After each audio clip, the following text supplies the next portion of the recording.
ॐ नमः सिद्धेभ्यः।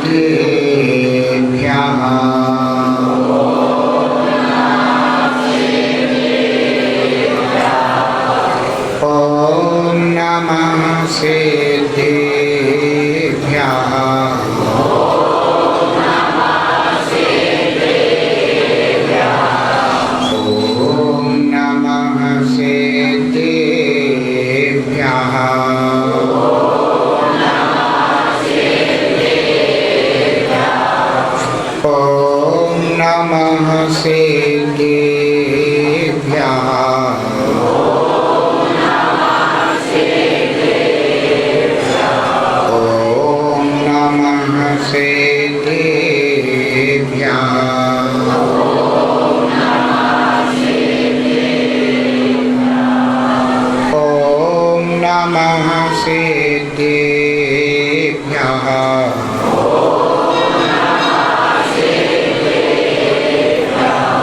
नमः श्री शांतिनाथाय जगच्छांति विधायिने कृष्ण कर्मौघ शांताय शांतये सर्वकर्मणां गुरुभक्त्या वयं सार्ध द्विपद्वितयं वर्तिनः वन्दामहे त्रिसंख्योन नवकोटिमुनीश्वरं नवकोटिमुनीश्वरम्। जब एक श्री आदिनाथ भगवान की, एक श्री चंद्रपुर भगवान की, एक श्री शांतिनाथ भगवान की, एक श्री पार्श्वनाथ भगवान की, एक श्री महावीर भगवान की, परम पूजनी आचार्य भगवान श्री पूज्यपाद स्वामी की, परम पूजनी आचार्य गुरुदेव श्री स्वामी विराट सागर जी महाराज की, अहिंसामयी विश्व धर्म की, उत्तम ब्रह्मचर्य धर्म की, 10 लक्षण महापर्व की,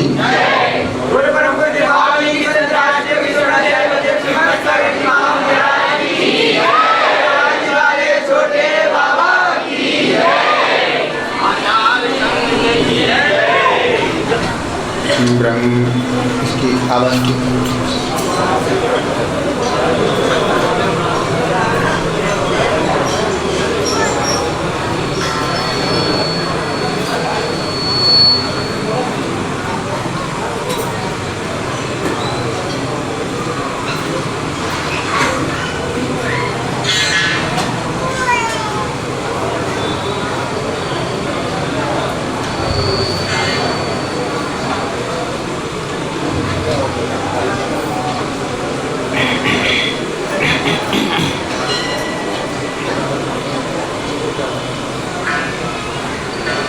ब्रह्म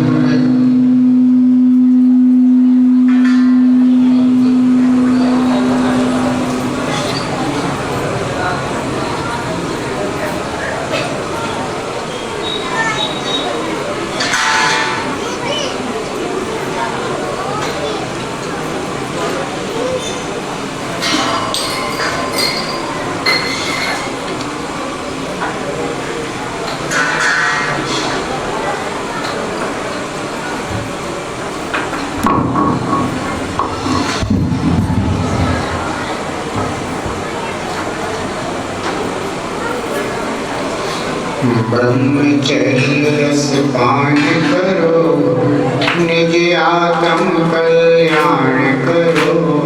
ब्रह्मचर्य पान करो, निज आत्म कल्याण करो। ब्रह्मचर्य की शक्ति का ज्ञान करो, सब भान करो। ब्रह्मचर्य की शक्ति का ज्ञान करो, सब भान करो। ब्रह्मचर्य जीवन हो, ब्रह्मचर्य जीवन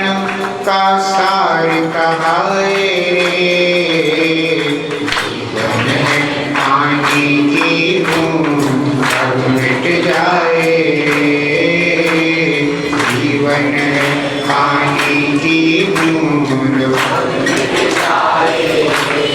पानी अनहोनी हो, पानी अनहोनी कब जागट जाए रे। जीवन है पानी की बूंद अब मिट जाए रे। जीवन है पानी की बूंद अब मिट जाए रे।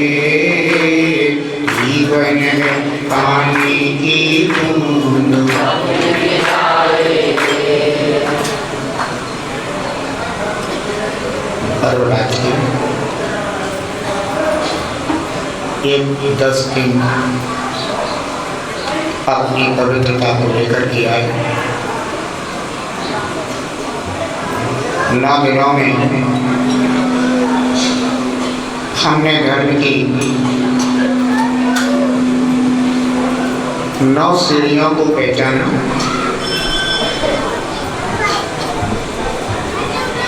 धर्म के 9 लक्षणों से परिचित हुए,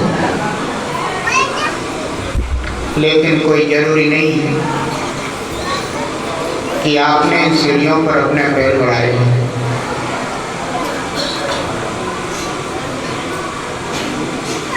कोई ऐसा ना सोचे कि शायद हम 9 सीढ़ियां चढ़ चुके, बस 10वीं में और प्रवेश करना है। अभी तो केवल तुमने स्वरूप जाना है। स्वरूप जान करके आपने अपने को कितना आगे बढ़ाया, इसका तुम्हें स्वयं विचार करना है, स्वयं निर्णय करना है। हमने क्रोध को कितना जीता,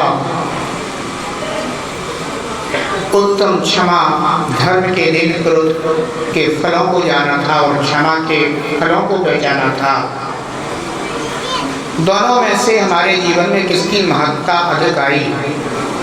हमने किसको चुना, किसको छोड़ा, किसको स्वीकारा, किसको त्यागा? कौन अच्छा लगा, कौन हमें ही मालूम पड़ा? बंधुओं, धर्म यदि समझ में आ जाए तो उसे आचरण में लाने के लिए बहुत प्रयास करना पड़ता है। अनादि के संस्कार तोड़ना सामान्य बात नहीं होती, लेकिन इतना जरूर है कि यदि धर्म की महत्ता समझ में आ गई और धर्म को तुमने स्वीकार करना प्रारंभ कर दिया तो एक टूटेगा अवश्य, वह संस्कार छूटेगा अवश्य। 9 दिनों में 9 सीढ़ियों पर कदम रखने की कोशिश करी। कौन कितना चढ़ा, कौन कितनी हिम्मत कर पाया, कौन कितना आगे बढ़ पाया, किसने अपने अनादि के संस्कारों को तोड़ने का प्रयास किया और किसने धर्म को अपने जीवन में स्थान देने की कोशिश करी। ये तो सब तुम्हारे पुरुषार्थ पर निर्भर है, तुम्हारे प्रयास पर निर्भर है। तुम्हें क्या चीज अच्छी लगी और क्या चीज बुरी लगी, तुमने अपने जीवन में कितना समझ पाया कि कर्तव्य क्या है, अकर्तव्य क्या है, कार्य क्या है, अकार्य क्या है, लाभ क्या है, अलाभ क्या है। बंधुओं, अगर कुछ चिंतन करोगे तो अवश्य ये 10 धर्म तुम्हारी आत्मा को बहुत ही पावन और पवित्र बना देंगे। और यदि हमने सुनकर के और मात्र ये सोच लिया कि बस 10वां दिन आज का दिन और है और कल से तो बस फिर हमारे लिए अपने वही बाजार के ठेले पे खड़ा होना है, चाट पकौड़ी खाना है, मुझे वही का वही वैसा का वैसा जीवन जीना है, इसका अर्थ ये हो गया कि तुमने 10 दिनों की कोई कीमत नहीं समझी। बंधु, ध्यान रखना, जीवन में परिवर्तन होना चाहिए। अगर जीवन में परिवर्तन आता है, आचरण में परिवर्तन आता है, मन का परिवर्तन होता है, वचनों का परिवर्तन होता है, हमारे शरीर की जो क्रियाएं हैं, क्रियाओं में परिवर्तन आता है, तो यूँ समझिए कि आपने अपने जीवन में कुछ पाया है, इसलिए ये परिवर्तन हुआ है। यदि पाया होगा तो परिवर्तन होगा, नहीं पाया होगा तो कोई परिवर्तन नहीं होगा। पेन तुम्हारे सामने है और स्याही सामने रखी हुई, लाल, हरी, नीली, पीली, काली, सब स्याही रखी हुई है। तुम्हें ज्ञान हो गया है कि इस स्याही को हम इसमें डालेंगे तो ये वाले इस कलर के अक्षर आएंगे, इसको डालेंगे इस कलर के अक्षर आएंगे, इसको डालेंगे इस कलर के अक्षर आएंगे। जान तो सब लिया है, लेकिन अगर तुम्हारे पेन की टंकी में वो स्याही नहीं जाएगी तो बंधु वो अक्षर भी तुम्हें प्राप्त नहीं होंगे। केवल ज्ञान करने से कुछ नहीं होगा, स्याही का ज्ञान हो गया है। हाँ ये जरूर है कि पेन लिखेगा, लेकिन तुम जो स्याही डालोगे वही लिखेगा। काली डालोगे तो काला लेखन आएगा, नीली डालोगे तो नीला लेखन आएगा, हरी डालोगे तो हरा लेखन आएगा, लेकिन डालना तो पड़ेगा। परिवर्तन तो तभी दिखाई देगा। और यदि तुमने पेन की टंकी में स्याही नहीं डाली तो जैसा पेन तुम लिखते थे और जिस तरह से नहीं लिखा जाता था, बंधु आज भी वही कोशिश करोगे तो वैसा ही नहीं लिखा जाएगा, चाहे कितना भी ज्ञान तुम्हें प्राप्त हो जाए। इसलिए जीवन में परिवर्तन आना चाहिए, आचरण में परिवर्तन आना चाहिए। ब्रह्मचर्य का अर्थ ही ये है कि जीवन पूर्ण रूप से रूपांतरित हो चुका है।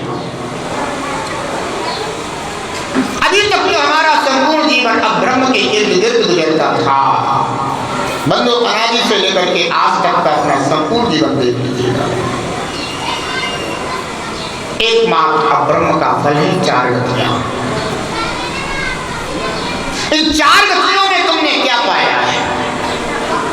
बंधु अब ब्रह्म का फल हो रहा है। ब्रह्मचर्य का फल 4 गतियां नहीं है, ब्रह्मचर्य का फल तो है पंचम गति मोक्ष। अगर कोई ऐसा सोचे कि हमने तो सुना है कि ब्रह्मचारी भी स्वर्ग में जाते हैं, मुर्राज आदि ब्रह्मचर्य को धारण करते हैं, वे भी तो स्वर्ग में जाते हैं, तो क्या ब्रह्मचर्य का फल देवगति प्राप्त करना नहीं है? तो ब्रह्मचर्य से कोई स्वर्ग में नहीं जाता। ब्रह्मचर्य का पालन करते समय भी जो साथ में कषाय परिणाम चल रहे थे, रागाज भाव चल रहे थे, और रागाज भावों के साथ जो कर्म का बंध हुआ था उसका फल देवगति था। ब्रह्मचर्य का फल बंधु कभी देवगति नहीं होता। ब्रह्मचर्य का फल तो परम गति की प्राप्ति होती है। इसलिए ध्यान रखना बंधुओं, ब्रह्मचर्य की आराधना करने वाला 4 गतियों से छूटता है, मुक्त होता है। 4 गतियों में जन्म मरण धारण नहीं करता। आज तो उत्तम ब्रह्मचर्य धर्म का दिन है। ब्रह्मचर्य का अर्थ है ब्रह्म में रमण करना। जो ब्रह्म में रमण करेगा बंधु वही अतीन्द्रिय आनंद का अनुभव करेगा। जिसे ब्रह्म का ज्ञान नहीं, क्या वह ब्रह्म में रमण कर सकता? सबसे पहले ब्रह्म के ज्ञान की आवश्यकता है। ब्रह्म का अर्थ है आत्मा। आत्मज्ञान की आवश्यकता है। बंधुओं, सबको पहचानते हो लेकिन अपनी आत्मा को नहीं पहचानते। आँख को पहचानते हो, नाक को पहचानते हो, कान को पहचानते हो, शरीर को पहचानते हो, शरीर के संबंध संबंधियों को पहचानते हो, लेकिन बड़ी आश्चर्य की बात है कि अपनी आत्मा को नहीं जानते। जिसने आत्मा को नहीं पहचाना कभी उसने परमात्मा को नहीं पहचाना, क्योंकि आत्मा का भी परम विकास तो परमात्मा है। उन्होंने अपनी आत्मा का विकास किया तो परमात्मा हो गए, लेकिन उन्होंने भी सबसे पहले अपने आत्मा को जाना था। जिन्हें आत्मज्ञान नहीं है उन्हें परमात्मा ज्ञान नहीं है। मतलब मैं कौन हूँ? शुद्ध ज्ञान दर्शन में चैतन्य भगवान आत्मा हूँ। जिसे ऐसे ब्रह्म का ज्ञान होता है वह अपने उपयोग को फिर बाह्य पदार्थों में ना लगा करके अपनी आत्मा में लगाता है। बाह्य पदार्थों में लगाने से राग द्वेष पैदा होते हैं और आत्मा में लगाने से वीतरागता जन्म लेती है।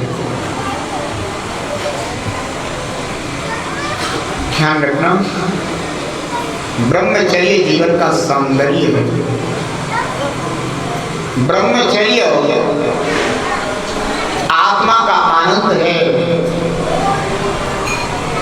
ब्रह्मचर्य संसार से मुक्ति का उपाय भी है और मुक्ति का फल भी। क्या प्राप्त करना चाहते हो? आहार, भय, मैथुन, परिग्रह, इन 4 संज्ञाओं में एक मैथुन संज्ञा जीव को लगी हुई है, जिसके कारण काम वासनाएं अंदर उठती रहती है, लहरें प्रदीप्त होती रहती है, उठती रहती है। काम वासना में जीने वाले संसार से कभी छूट नहीं पाते, लेकिन ब्रह्मचर्य के रथ पर सवार होने वाले अवश्य मुक्ति महल में जाकर के प्रवेश पाते। ब्रह्मचर्य 2 प्रकार का होता है, एक निश्चय ब्रह्मचर्य और दूसरा ब्रह्म व्यवहार ब्रह्मचर्य। निश्चय ब्रह्मचर्य अपने आत्मा में रमण करना है। जिन्होंने व्यवहार ब्रह्मचर्य को उद्घाटित कर लिया है, उनके अपने जीवन में निश्चय ब्रह्मचर्य को प्रकट करके संसार से मुक्त हो जाते हैं। जिन्होंने अभी व्यवहार ब्रह्मचर्य ही प्राप्त नहीं किया, बंधुओं, वे निश्चय ब्रह्मचर्य के केवल गुण गीत गा सकते हैं, कीर्तन कर सकते हैं, लेकिन उन्हें निश्चय ब्रह्मचर्य का लाभ नहीं हो पाता है। व्यवहार ब्रह्मचर्य का अर्थ ही ये है कि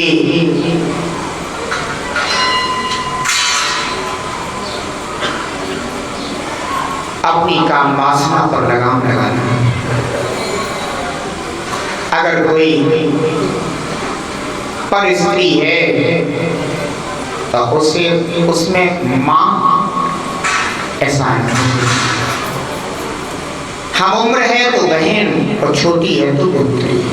ये दृष्टि पैदा करना व्यवहार ब्रह्मचर्य है। ऐसे ही माँ बहनें हैं, वो भी अगर अपने उम्र से अधिक हैं तो पिता देखना, पिता की दृष्टि हो। हम उम्र है तो भाई की दृष्टि हो, और छोटा है तो पुत्र की दृष्टि हो। व्यवहारिक जीवन में अगर ये दृष्टि पैदा हो गई तो समझ लीजिए कि ब्रह्मचर्य पैदा हो गया, और अगर ये दृष्टि पैदा नहीं हुई तो सोच लीजिए कि अब्रह्म का सेवन चल रहा है। कई बार लोग कहते हैं कि हम तो अपने परिणाम अच्छे रखते हैं, तो क्यों ना आप ब्रह्मचर्य का नियम धारण क्यों नहीं कर देते? बंधु, सदा संतोष व्रत और पतिव्रता है ना, ये शब्द अपने शास्त्रों में आते हैं। जो पुरुष होते हैं वे सदा संतोष व्रत का नियम धारण करते हैं गृहस्थ जीवन में। वे जिससे विवाह करते हैं उसे अपनी धर्म पत्नी मानते हैं। उसके अलावा अन्य जितनी भी स्त्रियां हैं उनमें बंधु एक निर्मल दृष्टि पैदा करके उन्हें माँ, बहन और बेटी की तरह उनसे व्यवहार करते हैं। उनका ब्रह्मचर्य तीनों लोगों में पूज्य हो जाता है, त्रिलोक पूज्य बना देता है उनका यह ब्रह्मचर्य। ऐसे ही जो स्त्रियां होती हैं वो भी पतिव्रता होती हैं। वे अपने साथ ब्याहे हुए पुरुष के अलावा अन्य के प्रति पिता, भाई और पुत्र की दृष्टि पैदा कर लेती हैं। ऐसी स्त्रियां भी बंधु तीनों लोगों में गौरव और सम्मान को प्राप्त होती हैं। इस धरा पर भी स्त्री रत्न की संज्ञा को प्राप्त होती है। उन्हें बंधु लोक में क्या कहा जाता है कि ये कौन है? ये स्त्री रत्न है। आचार्य भगवंतों ने कहा है सतीत्वेन महत्वेन भृत्येन विनयेन च विवेकिनः स्त्रियः काश्चित् भूषयन्ति धरातलम्। कहते हैं कई स्त्रियां ऐसी होती हैं जो सतीत्व, महत्व, चारित्र, विनय और विवेक इनसे पृथ्वी तल को विभूषित करती हैं। ध्यान रखना बंधु, मनुष्य के अंदर स्वाभाविक काम वासना पैदा होती है। क्योंकि कर्म आत्मा के साथ अनादि से लगे हुए हैं। वे उदय में आते हैं और उदय में आकर के अपना फल दिखाते हैं, और जिन्हें धर्म अधर्म का कोई ज्ञान नहीं होता, वे काम वासना के साथ अनेक प्रकार के बंधुओं खोटे परिणाम करके दुर्गति के पात्र बनती है। लेकिन जो थोड़े से विवेकी होती हैं, वे काम वासना को नियंत्रित करने के उपाय करते हैं। या तो ब्रह्मचर्य को उपलब्ध हो जाते हैं, और यदि पूर्ण ब्रह्मचर्य जीवन में नहीं आ पाता तो बंधु विवाह की पद्धति को अपना करके वह अपनी काम वासना को नियंत्रित करके ब्रह्मचर्य का आनंद भोगते हैं। ध्यान रखना, विवाह एक ग्रस्त जीवन का ब्रह्मचर्य है। क्या है विवाह?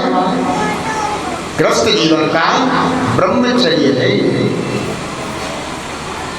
विवाह काम वासना की पूर्ति नहीं है, ब्रह्मचर्य का साधन है। इसीलिए इसे पुरुषार्थ में रखा गया है। 4 प्रकार के पुरुषार्थ कहे गए: धर्म, अर्थ, काम और मोक्ष। काम भी पुरुषार्थ कहा गया,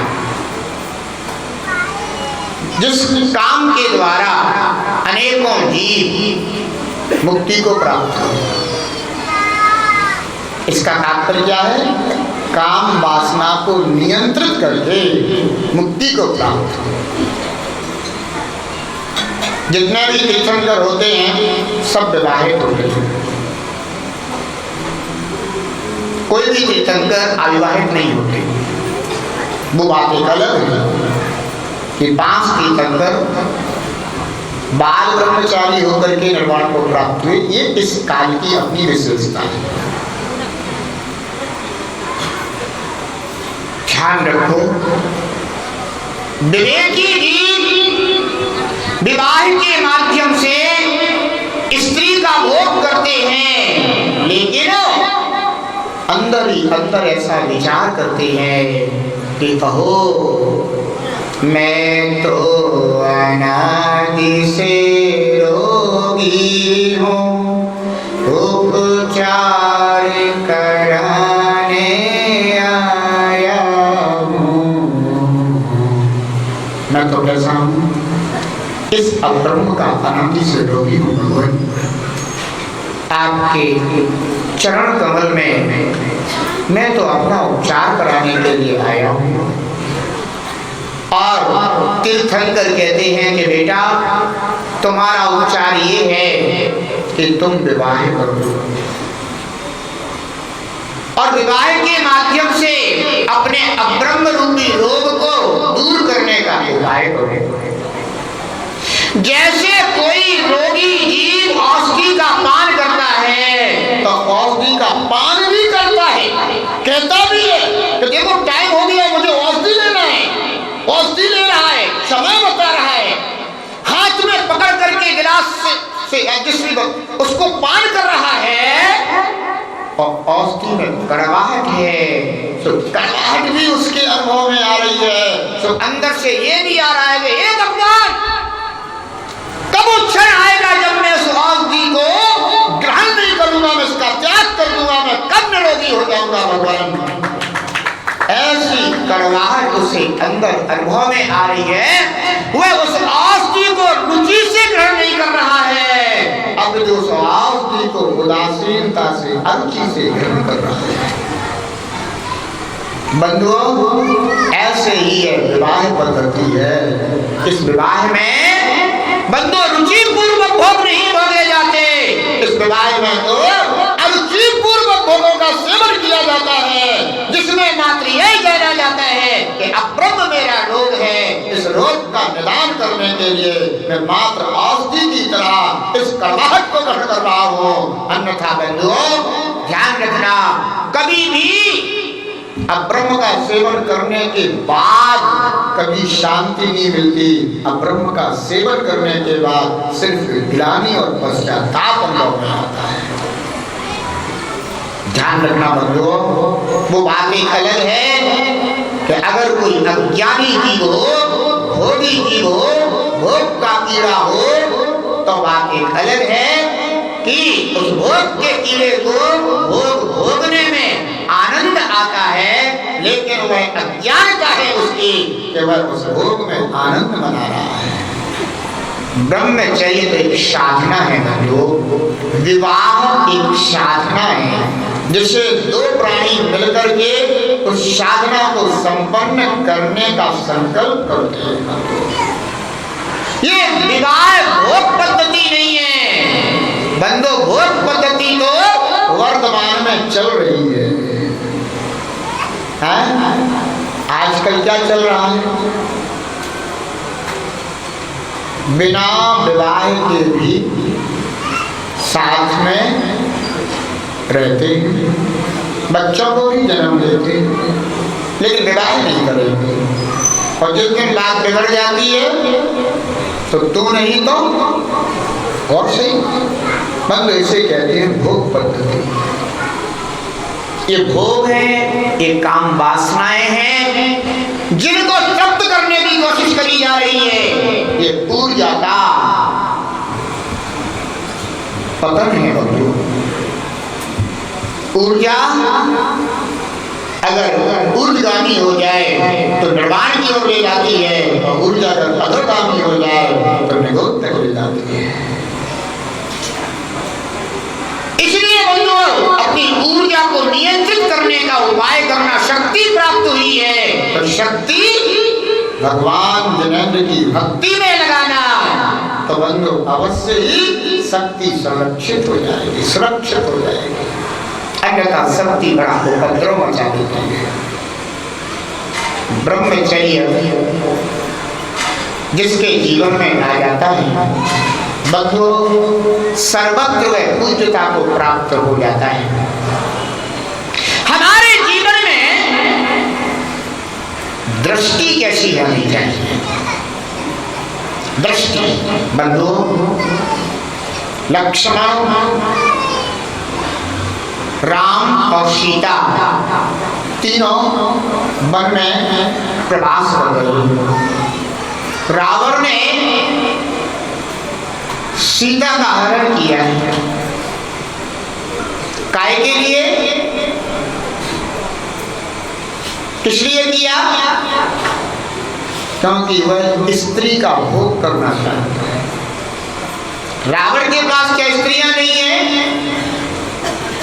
रावण के पास सुंदर सुंदर स्त्रियां, 16,000 स्त्रियों का स्वामी है, लेकिन एक सती स्त्री के ऊपर मोहित हो गया है, क्योंकि भीतर भोग है, काम वासना, कोई धर्म नहीं, कोई नियम नहीं, कोई संकल्प नहीं,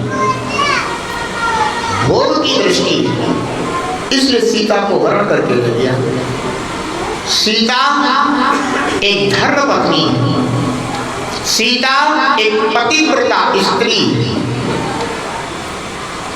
वह मन में विलाप करती है और विलाप करते हुए अपने शरीर पर पहने हुए आभूषणों को उतार उतार करके फेंकती जाती है।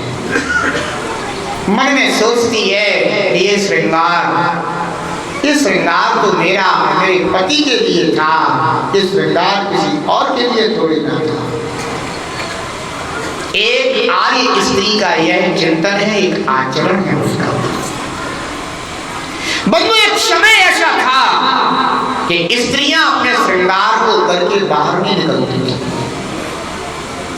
स्त्रियां श्रृंगार तो करती थी, 16 श्रृंगार करती थी, लेकिन स्त्रियां अपना श्रृंगार अपने पति के लिए करती थी, पति को रिझाने के लिए करती थी, पति को सुख देने के लिए करती थी।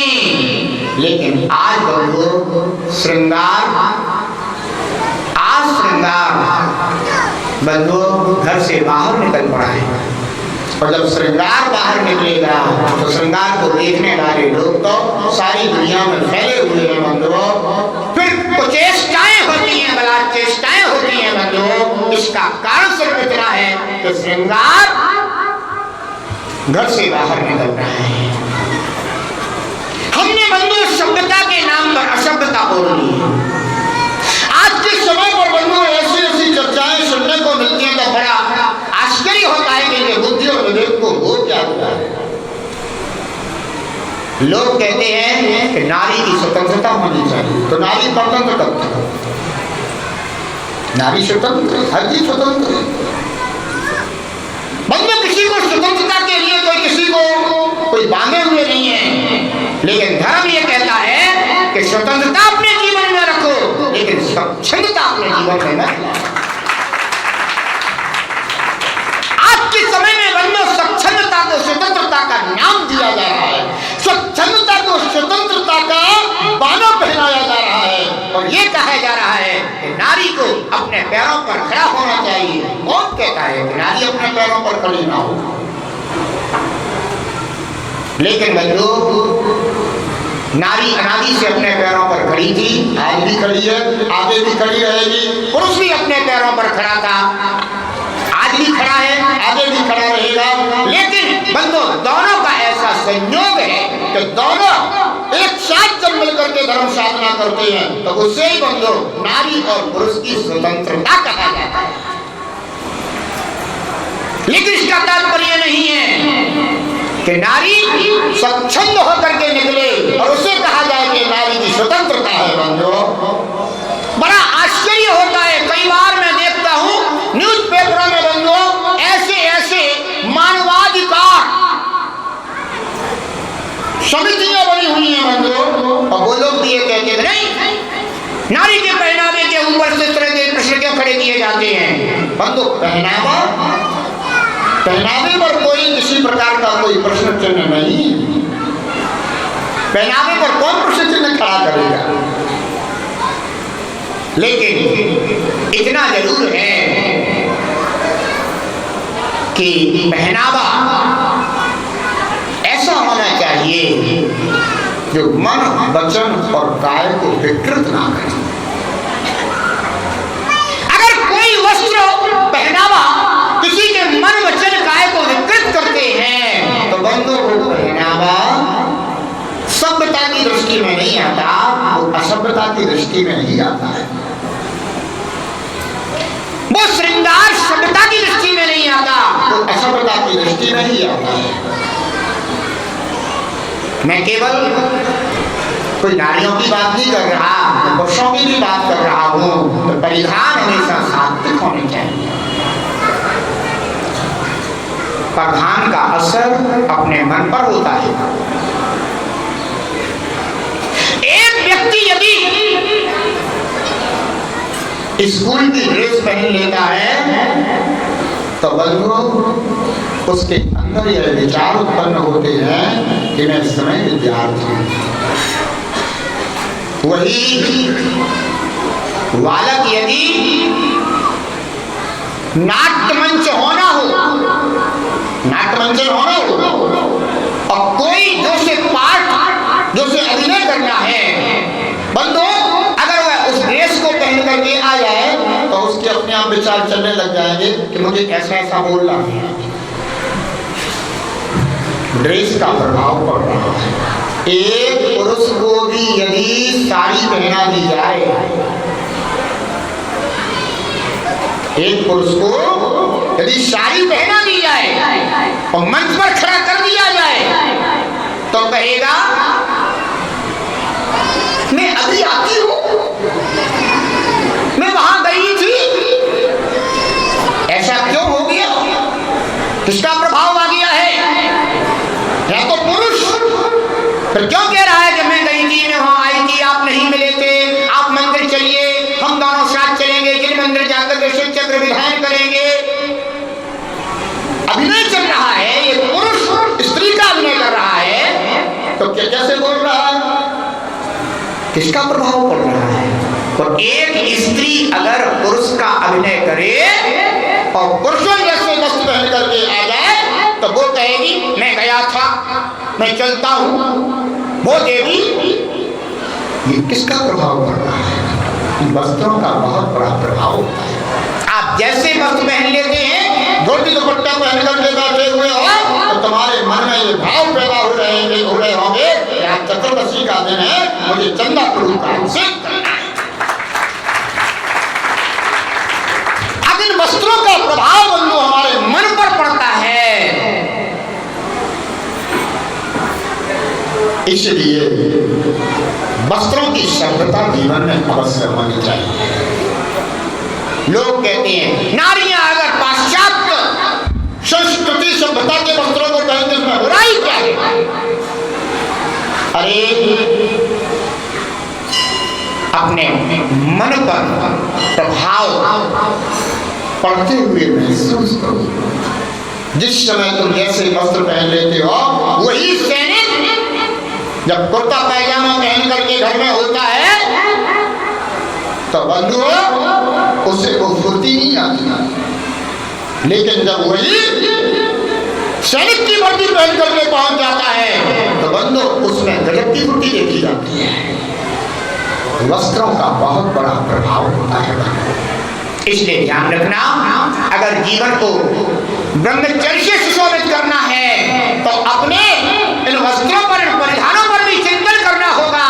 सीता विचार करती है कि रावण मुझे हर करके ले जा रहा है, तो अब इन आभूषणों का क्या मूल्य? क्योंकि ये आभूषण, ये अलंकार मैंने इसलिए धारण किए थे क्योंकि मेरे स्वामी, मेरे पति, मेरे राम मेरे पास थे। अब जब राम ही मेरे पास नहीं है, फिर आभूषणों का मैं क्या करूंगी? बंदो निकाल निकाल करके फेंकती चली जाती है।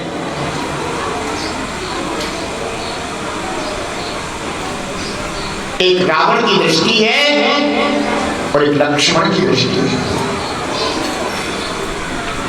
कि जिस समय राम वापस लौट करके आते हैं और देखते हैं कि सीता नहीं है, तो बहुत बेबस हो जाते हैं और भाई लक्ष्मण से पूछते हैं कि भैया कहाँ हैं, कहाँ हैं वे हमारी सीते? और लक्ष्मण आंखों से ढक ढक आंसू निकालते हैं। भैया अपन मिलकर के खोजते हैं और चल पड़ते हैं दोनों भाई, और चलते चलते चलते चलते राम को एक आभूषण मिल जाता है और वह आभूषण सीता के मस्तिष्क पर सुशोभित होने वाला था। और जैसे राम उस आभूषण को देखते, हाथ में उठाते हैं, तो कहते हैं कि भो लक्ष्मण, भो लक्ष्मण, भो लक्ष्मण, देख तो जरा, देख तो जरा, देख तो जरा, ये सीता का आभूषण है, ये सीता, तू भी बता, तू भी बता, कह दे जल्दी से कि हाँ ये सीता का आभूषण है। और लक्ष्मण अपनी दृष्टि झुका लेते हैं। राम कहते हैं लक्ष्मण तू क्यों नहीं बोलता, क्यों नहीं कह देता कि ये सीता का आभूषण है? लेकिन लक्ष्मण अपनी दृष्टि को नीचे झुकाए शर्मिंदित हुए से खड़े हैं। तब राम पूछते हैं कि भैया लक्ष्मण तू आखिर क्यों नहीं बोलता, क्यों नहीं बताता? तो लक्ष्मण कहते हैं कि भैया मैंने अपनी भाभी को हमेशा माँ की तरह देखा है, मैंने अपनी भाभी को कभी चरणों से ऊपर देखा ही नहीं, इसलिए मैं माता के इस सिर पर सुशोभित होने वाले आभूषण को पहचानता नहीं हूँ। बंधुओं, ग्रस्त जीवन में भी जीने की एक दृष्टि है। जिसके पास ऐसी महान दृष्टि हो बंधुओं, वो कोई लक्ष्मण ही हो सकता है, ध्यान रखना। और अगर ऐसी दृष्टि न हो तो कोई रावण ही हो सकता है। जीने का तरीका सीखो, जीने का तरीका सीखो। उत्तम ब्रह्मचर्य धर्म बंदो जीने का तरीका सिखाता है। एक दृष्टि हमारे अंदर पैदा होनी चाहिए। हमारा चिंतन कैसा है? ब्रह्मचर्य धर्म ये सिखाता है कि हमारा चिंतन कैसा हो। बंधुओं, एक युवती ने यह सुन रखा था कि शिवाजी बहुत बलवान पुरुष हैं, सुंदर हैं, उनके विषय में बहुत कुछ सुन रखा था। और वह युवती एक दिन शिवाजी के पास जाती है और जाकर के कहती है कि मैं आपसे बहुत प्रभावित हूं और मैं मन में यह विचार करती हूं कि मुझे आप जैसा बलवान पुत्र प्राप्त हो। एक चिंतन बता रहा हूं कि हमारा चिंतन कैसा होना चाहिए। कहती है कि हमें आप जैसे बलवान पुत्र की प्राप्ति हो। शिवाजी बहुत बुद्धिमान था, उन्होंने कहा अवश्य हो ऐसा, आपकी जो मनोभावना है वह अवश्य पूर्ण हो। तो युवती ने सोचा कि शायद ये हमारी बात को समझ रहे हैं, क्योंकि वह ये समझाना चाहती है कि आप हमारे पति हो और मैं आपकी पत्नी हूं। तो वह शिवाजी से कहती है कि यह तो तभी संभव है जबकि आप मेरे स्वामी हो और मैं आपकी अर्धांगिनी। तो शिवाजी कहते हैं कि ऐसा होना तो सरल है, लेकिन यह कोई जरूरी नहीं, यह कोई जरूरी नहीं कि हमारे विवाह होने के बाद मेरे जैसा वीर पुत्र ही तुम्हारे गर्भ से जन्म ले। ये कोई जरूरी नहीं है, लेकिन हाँ, यदि तुम्हारी ऐसी भावना है कि मेरे जैसा प्रतापी और बलवान पुत्र तुम्हारे लिए प्राप्त हो, तो आज से तू मेरी मां और मैं तेरा बेटा। बंधुओं, उत्तम ब्रह्मचर्य जिसके पास बंधु ब्रह्मचर्य की शक्ति होती है, उसके पास ब्रह्मचर्य का चिंतन होता है, उसके पास ब्रह्मचर्य का विचार होता है और वह ऐसा श्रेष्ठ विचार करता है। शिवाजी के पास ब्रह्मचर्य का मर्म था, धर्म था, इसलिए उन्होंने बंधुओं अपनी शक्ति की रक्षा करी और उन्होंने क्या कहा, क्या चिंतन दिया कि तू मेरी मां और मैं तेरा बेटा। ले मां, तुझे मेरे जैसा वीर पुत्र तुझे आज ही प्राप्त हो गया है। युवती लज्जित हो गई। ध्यान रखना बंधुओं, यदि ब्रह्मचर्य का चिंतन हो तो बंधु ऐसा चिंतन होना चाहिए। ब्रह्मचर्य की दृष्टि हो तो बंधु ऐसी दृष्टि होनी चाहिए जो लक्ष्मण की दृष्टि थी। और ग्रस्त जीवन में अगर ब्रह्मचर्य हो तो बंधुओं, आज चूंकि यहाँ पर भी भगवान नरेंद्र का महामस्तकाभिषेक होना है, इसलिए बात संक्षेप में ही करूंगा, क्योंकि बंधुओं अब ब्रह्म का सेवन करने के लिए तो ये पांच इंद्रियां स्वतंत्र हैं। कोई ऐसा नहीं है कि केवल स्पर्श इंद्रिय से ही अब्रह्म का सेवन होता हो, पांचों इंद्रियों से अब्रह्म का सेवन होता है बंधु। कोई स्पर्श इंद्रिय से ब्रह्म का सेवन करता है, कोई रसना इंद्रिय से ब्रह्म का सेवन करता है, कोई घ्राण इंद्रिय से, कोई चक्षु इंद्रिय से, कोई कर्ण इंद्रिय से। आजकल देखते नहीं हो, जियो जियो है? सब डाटा फ्री, जी भर के बातें करो हैं? अब बदलाव, अगर किसी लड़के या लड़की को बातें करने को मिल जाए, क्या बातें करेंगे? कर्ण इंद्रिय के माध्यम से जितना अब्रह्म होता है ना, उतना तो स्पर्श इंद्रिय के माध्यम से नहीं होता। इन नेत्र इंद्रिय के द्वारा जितना ब्रह्म का सेवन होता है बंधुओं, उतना स्पर्श इंद्रिय से नहीं होता, क्योंकि शुरुआत तो बंधुओं इस नेत्र इंद्रिय से और कर्ण इंद्रिय से ही होती है।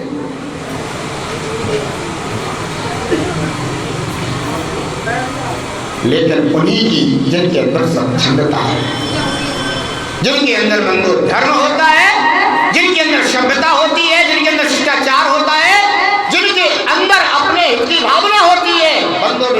तरह से अधर्म के सेवन में नहीं फंसते हैं। ध्यान रखना,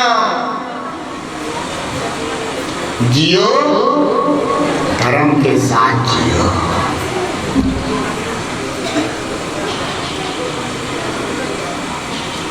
एक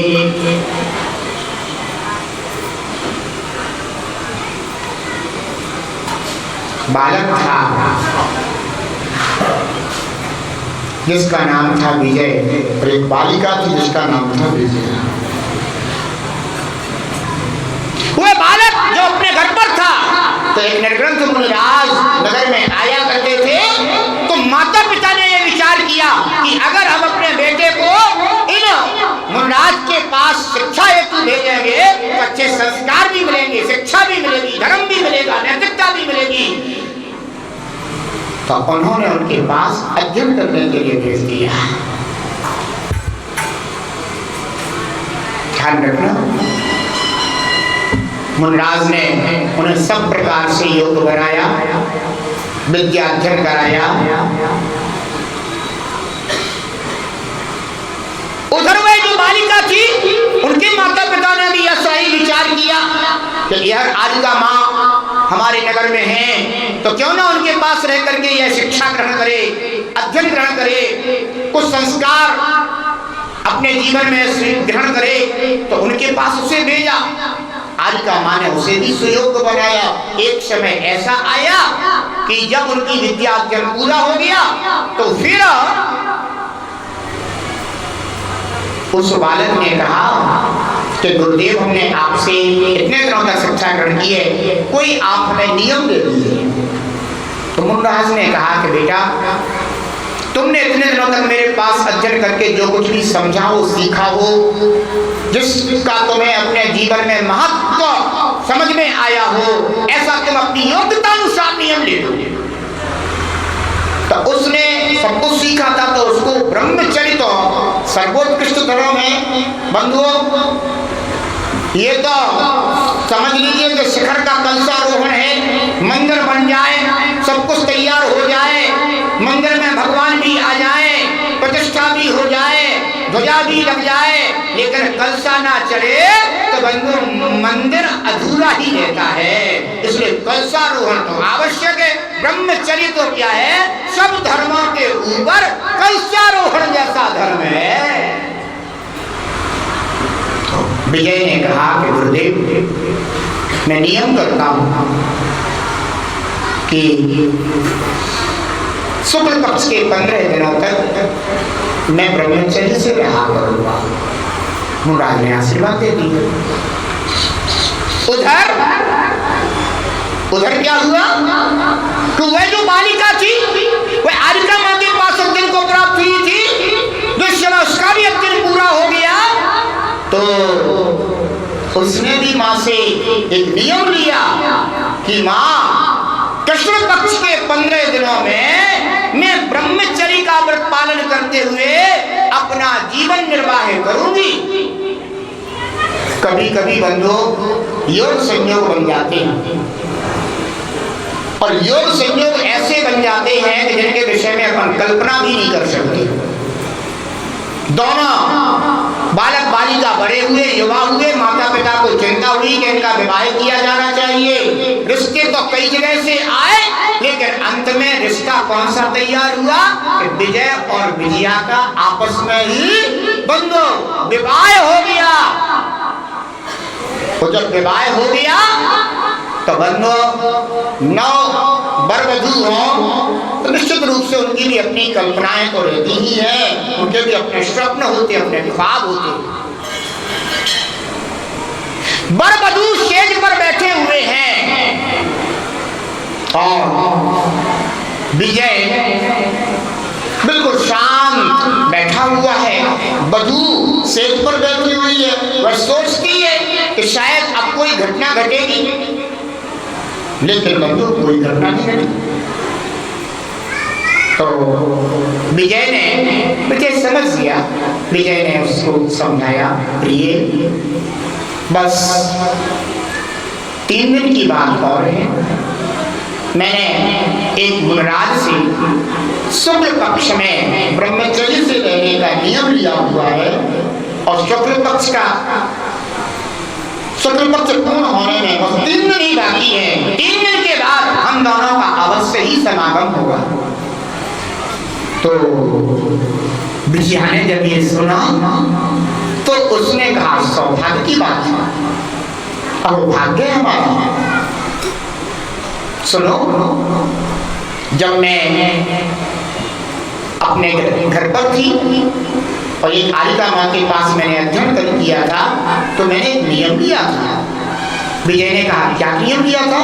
बोले मैंने नियम लिया था कि जब कृष्ण पक्ष आएगा तो मैं कृष्ण पक्ष के दिनों में हमेशा ब्रह्मचर्य व्रत का पालन करूंगी। जैसे विजय ने ये सुना तो उसने कहा अच्छा, तो हमारा शुक्ल पक्ष का नियम है और तुम्हारा कृष्ण पक्ष का नियम है, तो अब हम दोनों आजीवन लोगों की दृष्टि में पति पत्नी है, लेकिन हम दोनों अब आजीवन भाई बहन बनकर के अपना पूरा जीवन व्यतीत करेंगे, ब्रह्मचर्य से रहेंगे। बंधुओं, ये उनकी एक धर्म दृष्टि है, ये उनकी एक ब्रह्मचर्य की महिमा की समझ है। दोनों ने नियम कर लिया और उन्होंने कहा सुनो, जिस दिन भी हमारे माता पिता को इस बात का पता चल जाएगा कि हम दोनों भाई बहन बनकर के अपना जीवन व्यतीत कर रहे हैं, उसी दिन हम दोनों निर्ग्रंथ महाराज के पास जाकर के दीक्षा अंगीकार करेंगे। बंधुओं, उसी नगर में एक सेठ निवास करता था और वह सेठ बड़ा धर्मात्मा था। एक दिन उसके मन में ये भाव आया कि मैं 80,000 मुनराजों के आहार दान का फल प्राप्त करूं। अब मैं 80,000 मुनराजों के आहार दान का फल प्राप्त करूं, लेकिन 80,000 मुनराज कोई सहज संभव तो है नहीं, कैसे मिलेंगे? तो वह अंदर ही अंदर बहुत चिंतित रहने लगा। उस नगर में एक दिव्य ज्ञान के धारी श्रेष्ठ मुनिराज उनका आगमन हुआ और उसने जाकर के उन मुनिराज के सामने अपनी प्रार्थना करी कि भगवान, मैंने ऐसा संकल्प किया है कि मैं अपने से मनुष्य जीवन में 80,000 मुनिराजों को आहार दान देने का सौभाग्य प्राप्त करूं। मुनिराज ने कहा कि वो पुत्र, यदि तुमने ऐसा नियम किया है तो तुम्हें अवश्य ऐसे नियम के फल की प्राप्ति हो। यह नियम तुम्हारा ऐसे तो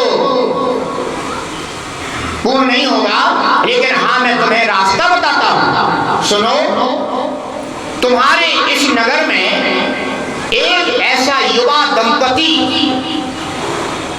जीवन व्यतीत कर रहा है जिन्होंने विवाह के पश्चात से ही ब्रह्मचर्य का पालन कर रखा है, और यदि तुमने ऐसे दंपति को अपने गृह में चौके में भोजन करा दिया तो वो सेठ तुझे 80,000 मुनराजों के आहार दान का फल प्राप्त होगा।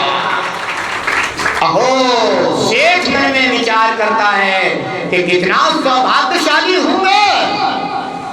भगवान, ये कैसे पता चलेगा कि कौन सा दंपति ऐसा है जो विवाह के पश्चात से ही ब्रह्मचर्य का पालन कर रहा है। मुनराज ने कहा एक काम करना बंधुओं, एक समय ऐसा था कि ऐसा कोई घर नहीं होता था जिस घर में रसोई में क्या 5 स्थानों पर चंदोबा ना बंधा रहता हो। बंधुओं, पहले हर रसोई में चंदोबा बंधा रहता था।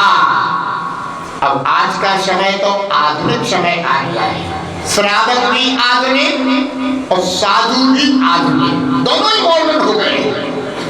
न साधु को अपने धर्म के बंधु संस्कारों की चिंता है और ना श्रावक को। श्रावक तो वैसे ही प्रमादी है, श्रावक तो बंधु इतना जो धर्म कर रहा है ना, वो साधुओं के निमित्त से कर रहा है। उसे थोड़ा बहुत जो डर भय बना हुआ है कि महाराज आ जाएंगे और फिर चौके में आग नहीं लेंगे तो चलो वो तो भैया बात नहीं है, इस कारण से बंधु ये संस्कार चल रहे हैं। और अगर हम भी कह दें तो कोई बात नहीं, सब चलेगा, जैसे श्रावक नहीं कह देता है, क्या कह देता है श्रावक कि आजकल बंधु एक समय ऐसा था कि जैनी भाई यदि किसी के घर में भोजन करने के लिए जाता था, प्रीति भोज में जाता था विवाह आदि के समय पर, तो बंधु उसके लिए क्या व्यवस्था रहती थी कि भाई जैनी भाई रात को तो भोजन करता नहीं है, तो उनके लिए दिन में ही पूरी भोजन की व्यवस्था रहा करती थी। और अब हमारे जैनी भाई जाते हैं, जबकि उसने सामने वाले ने लिख रखा है ना कि जैन समाज के बंधुओं के लिए दिन में भोजन की व्यवस्था है। फिर भी जैनी भाई शाम को पहुंचे, उन्होंने कहा भाई साहब आपकी व्यवस्था हमने दिन में करने की थी। बोले कोई बात नहीं, आजकल तो इतना तो सब चलता है। जैसे जैनी भाई कह देते इतना तो सब चलता है, ऐसे ही आजकल महाराज भी कह देते हैं बिना चंदोबा चलता है इतना।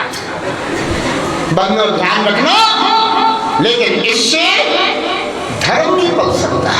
संस्कार गिरने से धर्म नहीं पलते, संस्कार बनाने से ही धर्म पलते हैं। बंधु ध्यान रखना, रात्रि में भोजन करना तो नरक का मार्ग बताया है। किसमें? महाभारत में। महाभारत में बंधु 4 नरक के द्वार बताए गए, जिनमें एक रात्रि भोजन करना, एक अनंत कायक का भक्षण करना, एक परस्त्री सेवन करना और एक और है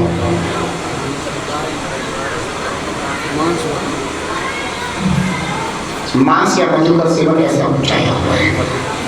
तो 4 जो है ना नरक के द्वार बताए गए हैं, जिनमें एक नरक का द्वार कौन सा है? रात्रि भोजन करना। ध्यान रखना बंधु। और अनंत कायक क्या कहलाते हैं? अनंत कायक जानते हो क्या है?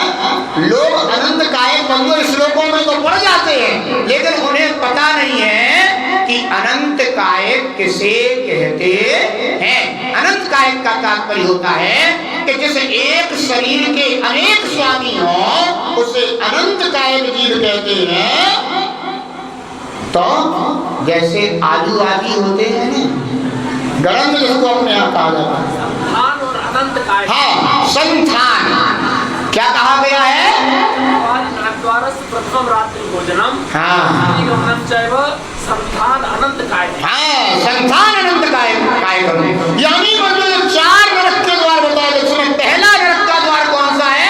रात्रि भोजन, दूसरा परस्त्री गमन, तीसरा संथान यानी पुराने अचार आदि का सेवन, और चौथा अनंत कायक का भक्षण। बंधुओं जैसे ग्रंथ कहते हैं जमीन के अंदर पड़े हुए होते हैं आलू आदि, बंधुओं इनको अनंत कायक कहा गया है। तो जैसे ही बंधुओं जैसे वो कह देते कि बिना तो चलता है, ऐसे आजकल महाराज भी कह देते हैं बिना चलो बातें भी चलता है। लेकिन बंधु मुनराज ने कहा उस श्रावक को, सेठ को, कि सुनो तुम एक काम करना, तुम्हारे घर में जो चंदोबा बना हुआ है उस सफेद चंदोबे की जगह पर तुम एक काला चंदोबा बांध देना। काला? बोले हाँ बेटा काला बांध देना। और फिर अपने घर पर 9 दंपति को भोजन करने के लिए आमंत्रित करना, और जिस 9 दंपति के रसोई में पैर रखते ही काला चंदोबा सफेद हो जाए, समझ लेना कि यही वह दंपति है जो विवाह से लेकर के आज तक ब्रह्मचर्य का पालन कर रहा है। बंधुओं सेठ ने ऐसा ही किया। नगर के जितने भी 9 दंपति थे उन्हें साबी ने आदर के साथ भोजन के लिए आमंत्रित किया, और जैसे ही बंधु क्रम से आमंत्रित होते गए, तो जिस दिन विजय और विजया दंपति उस सेठ के घर में चौके में आहार भोजन करने के लिए आए और जैसे ही रसोई में पैर रखा, रसोई में पैर रखते ही बंधु देखो एक गृहस्थ के ब्रह्मचर्य की महिमा है। ध्यान रखना बंधु, एक गृहस्थ के ब्रह्मचर्य की महिमा है। उनके वहां पैर रखते ही बंधु काला चंदोबा सफेद हो गया और एक सेठ को 80,000 राजा को आहार दान देने का सौभाग्य फल प्राप्त हुआ। कहने का तात्पर्य सिर्फ इतना है, अपना समय हो रहा है और हम अपने जीवन में ब्रह्मचर्य की महिमा को समझें। इस ब्रह्मचर्य की महिमा से ही बंधु सीता ने रावण के यहाँ रह करके भी एक समय ऐसा आया कि जब अग्नि परीक्षा दी बंधु उसने तो उसका सतीत्व जीत लिया। बंधु अग्नि भी नील बन गई। ये ब्रह्मचर्य की शक्ति है। अपने जीवन में ब्रह्मचर्य का पालन करें, ब्रह्मचर्य धर्म को धारण करें, शक्ति के अनुसार बंधु ब्रह्मचर्य को धारण करें। भले ही कोई आजीवन ब्रह्मचर्य धारण नहीं कर सकता तो कुछ दिनों का ही ब्रह्मचर्य धारण करें, पर्वों का ब्रह्मचर्य धारण करें, है ना। ऐसे अपने अगर नियम हम बना लेते हैं तो बंधु ये शक्ति हमारे लिए इहलोक और परलोक को सुधारने में कारण बन जाती है। हमें उत्तम गति सदगति को प्रदान करने वाली हो जाती है। और अब्रह्म का सेवन तो रावण की तरह फल को देने वाला होता है। रावण भले ही स्त्री का सीता का भोग नहीं कर पाया लेकिन उसकी भोग दृष्टि उसे बंधु अधोगति का कारण बन गई और उसे नरक गति में जाना पड़ा।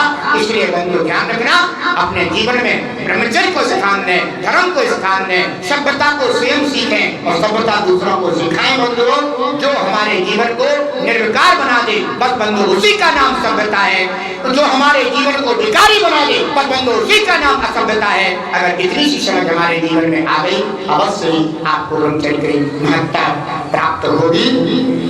ब्रह्मचर्य रसपान करो, निज आत्म कल्याण करो।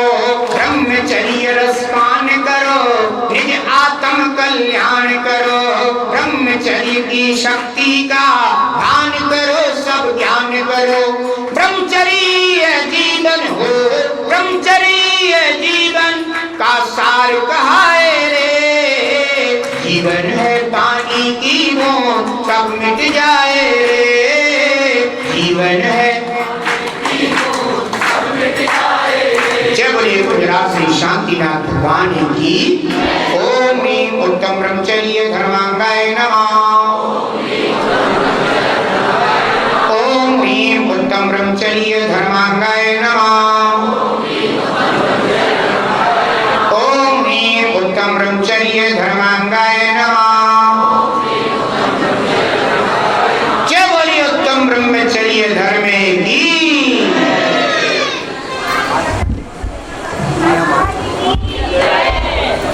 आज का नियम है बंधुओं, प्रत्येक नियम देते हैं। आज का नियम है अपनी अपनी शक्ति अनुसार ब्रह्मचर्य का पालन करें और आज के दिन चिंतन करें, क्योंकि आपके नगर में निर्ग्रंथ संघ का चातुर्मास संपन्न हो रहा है।